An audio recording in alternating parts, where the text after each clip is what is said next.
I have tremendous respect for both the people of Greenland and the people of Denmark, tremendous respect. But every NATO ally has an obligation to be able to defend their own territory. And the fact is, no nation or group of nations is in any position to be able to secure Greenland other than the United States.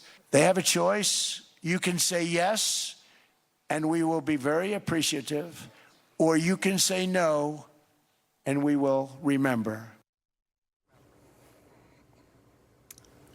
President Trump in Davos, that moment right there, one of the most react to his speech about acquiring Greenland, not using force, though.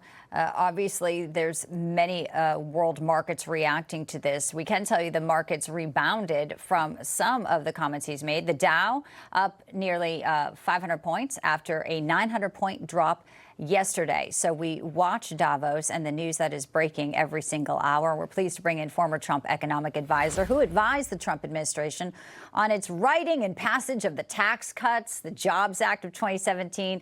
He's a legend here. Stephen Moore, co-founder of Unleashed Prosperity. Great to see you, Stephen. Hi, Bianca.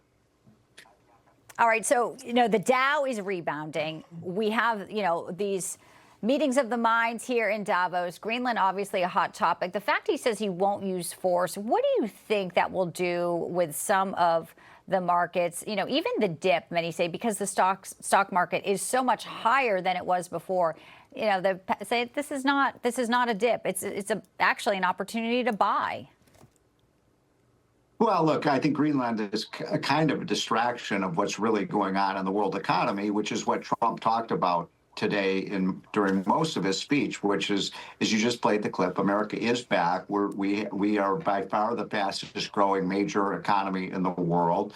Europe is flatlined. Japan isn't growing very much. China has been really in an economic funk, and everybody is looking at the United States and saying, how did they do it? And Trump, in this speech today, and by the way, I didn't listen to the whole thing, all hour and 10 minutes of it, but I listened to a lot of it. And this message of growth, tax cuts, deregulation, free markets, moving away from the green energy detour, which really hurt the European countries. And as you guys were just talking about, the fact that the Europeans pay twice as much for energy as we do, that's one of the reasons that we've grown so much faster than them. So Trump took a couple of victory laps here, but he's also lecturing the Europeans about how to get back on track, how to be a growth country. Yeah. And he said, do what we're doing. And you know what? That's really good advice. Yeah, whether they take it or not remains to be seen. And we clearly know a lot of them do not like it. As you said, it's a distraction, but yet, we have seen some pushback, some posturing. Danish pension fund sold their U.S. bond. And here was Treasury Secretary Scott Bessent on that, pretty clear of where he stands on these moves. Mm-hmm. Denmark's investment in U.S. Treasury bonds, like Denmark itself, is irrelevant. That it's less than $100 million. They've been selling treasuries for years. I'm not concerned at all. Ooh, a little education there. And I want to play right now Commerce Secretary Howard Lutnick and some of his speech. Again, a little bit of education, he says, to the globalists. Globalization has failed the West and the United States of America. It's a failed policy. It is what the WEF has stood for, which is export, offshore, far shore. Find the cheapest labor in the world, and the world is a better place for it.